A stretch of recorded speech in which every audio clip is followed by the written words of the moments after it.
Hi guys, Vechs here. Welcome back to some more World of Tanks.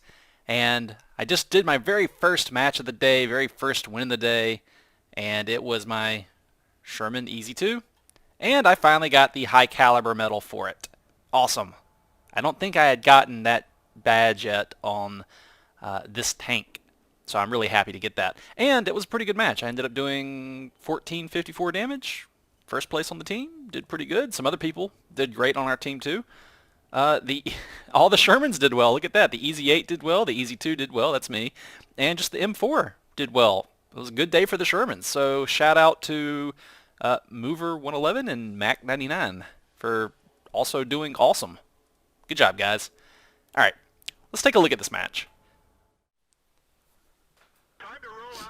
All right, I wish my team good luck, like I normally do. Well, I don't always do that, but I've started recently doing it just to create some goodwill at the very start of the match to get people maybe in a good mood. And oh, Sherman! I mean, wait, Stuart, what are you doing? He just rammed me and hurt himself. Poor little guy. Oh well. Well, you can tell I just got up because my driving is in, top tier shape today. So I figure, oh, look at that. Look at that, man, look at that Sherman. That is a sweet looking vehicle. I like this tank. I love this tank. This might be one of my favorite tanks in the game. So anyway, on this map I decide I'll try a rush at the peninsula. For some reason I like fighting at this peninsula. I just kind of do. And I'm really nervous crossing this bridge. I'm thinking I'm going to get shot at.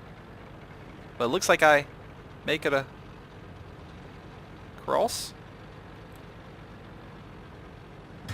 Nope.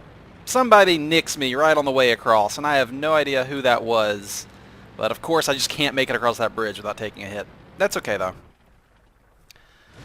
So I get into what I think is a pretty good spot for this tank, protecting the side of my hull while presenting the very, very tough front mantlet armor of this tank to the enemy.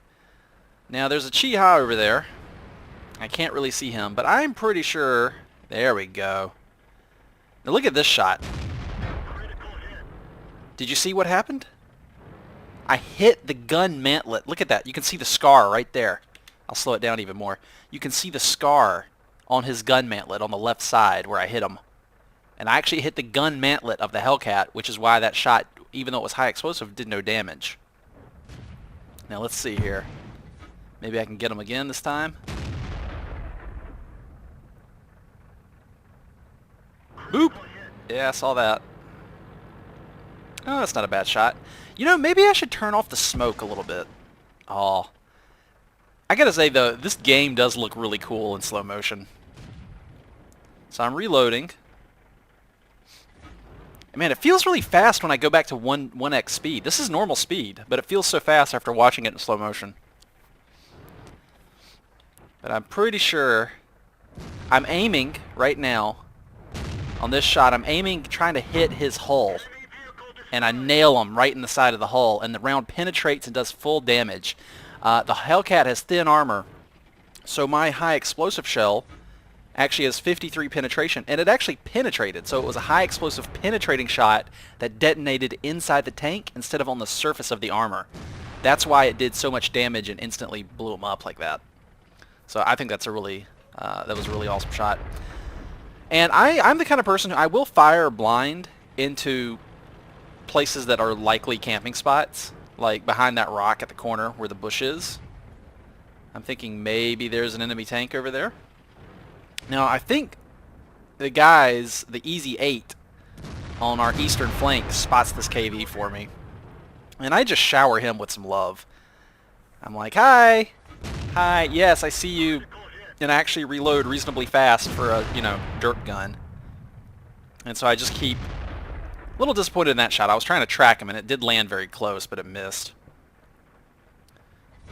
Boom! Whack! And dead. Not bad, guys. Not bad. So we tally-ho across the open field here. I keep nervously glancing around, wondering if maybe something's going to attack me.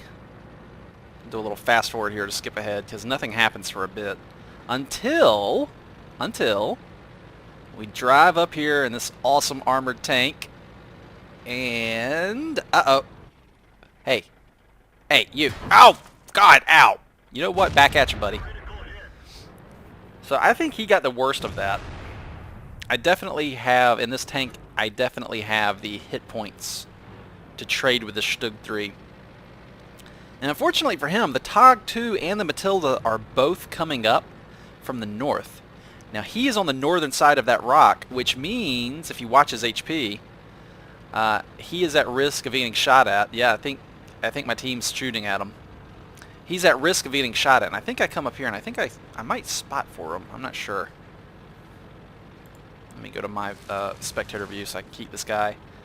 Yeah, I'm going to watch him. I think he does take a hit from our team here. I notice he's distracted, and so I just lock on, come out, and nail him right in the butt. And he's like, oh, God, it hurt. I'm kind of surprised that didn't penetrate. Shooting him in the side, rear side like that. But, you know, whatever. Hey, now. Hey, now. You're trying to do sneaky stuff and get around me. I'm not letting that happen. Hi. Wank. So that was pretty cool. So I notice XVM is telling me last known locations of enemies, and it's all over the western side of the map, which the western flank seems to have lost this. And I'm like, you know what? Let's get back to base and try and help out defend the base. I take a shot at this guy here, but it's a long shot with a low velocity howitzer style weapon, so it doesn't go too well on a miss. I really, those very long range shots, I don't really expect them to land. I know there's a low chance of actually hitting, but I try them anyway because, you know, why not? I think I need to lead more, but I notice when you lead with the howitzers, it tries to target the ground and it fires in an arc. And that was very close to actually hitting him. I hit the dirt right beside his tank. I didn't actually hit him, but it was really close. So I'm like, all right, we can come up here. We need to get back to base and help defend it. And I see a threat there. That T-49 can wreck people because it has good penetration and a fast-firing gun. So it does very good DPM, damage per minute. And I see the Stewart here, who's apparently oblivious to me sneaking up on him. And I just take out both of those guys. And I think the Tog, who gets her Tog here?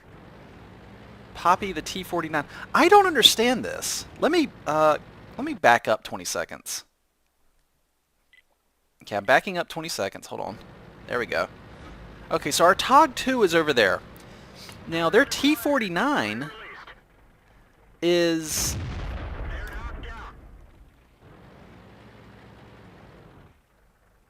He dies. There's a Stug 3. Wow, I didn't even... You know, I didn't even notice the Stug 3 back there. Or is... Oh, wait, no, that's a... Oh, right. It's a bug of the replay. He's not actually alive. Sorry about that. So our Tog died over here to the T-49, and yet the T-49, I go back to our base, and I'm like, who killed him? And I go looking for the guy that just killed our Tog, right? And I'm like, where's the guy that just got our Tog? And I can't find him. And then I'm like, I look on the minimap. Look at the minimap down there. H3? H3. That's where the T-49 is. Like, how did he kill our Tog? He must have sniped the Tog from maybe the midpoint in the map and then doubled back and headed south. But unfortunately for that T-49, the rest of our team knows how to play. And, well, I mean, everybody on our team did all right this game. I'm not trying to say people are bad, but I mean, they get them. They know what's up, and they get this guy. And that is the end of that replay. 4 kills, high ordnance. I did a lot of damage out with this little derp gun here. I credit the penetrations, when the high explosive shell penetrates thin-skinned vehicles and does full damage. That's where the Easy 2 starts racking up huge amounts of damage. That's a sweet-looking tank, and I got my skull and swords there, and the American flag on the other side. I changed the American flag. It's now, I made sure to put it on the left side of all my tanks now, so that way as the tank goes forward, it looks like it's naturally flowing back with the wind, because when it was on this side, it looked like it was backwards. So I've rectified that. But yeah, I think the Easy 2 might be my favorite tank. It's just in the game, just because it's just, I can't think of any criticism for it. It's a little, I mean, yeah, it's a little sluggish, but in return for, but it's still a medium tank. I mean, it's still mobile. It's not slow. It's a little sluggish for a medium tank, but that's still pretty quick, you know. Uh, Especially compared to some of the beastly crawling buckets I've driven in this game, like that T-28, you know, that I sold. It's just I love this tank. I love this tank. Uh, it's it's compact. It's I kind of like that it sits up high. There's a lot of areas where I can peek over cover like a rock or a hill and shoot. It has good gun depression. The gun is good. The 105 millimeter is always good against everything. I don't have to worry about bouncing shells with it. Um, and in exchange for being a little sluggish for a medium, it gets ridiculous amounts of frontal armor. And combine that with a spall liner, it is a very resilient tank. It is amazing how much punishment this thing can take from the front. And there have been matches where I get killed, and it's from three tanks blasting me from the front continuously, and it just takes them forever to bring me down, and I do a lot of damage and spot while they get shot up. It's just a good tank. I love this tank. Uh, but yeah, and the T-71 is another tank that might is making it into my top list of favorite tanks, but you'll hear more about that tank later. Anyway, that's all for today. Thank you guys very much for watching. I always love it when you join me for some tanks. It's a great, relaxing game, and I will see you guys next time. Until then, take it easy.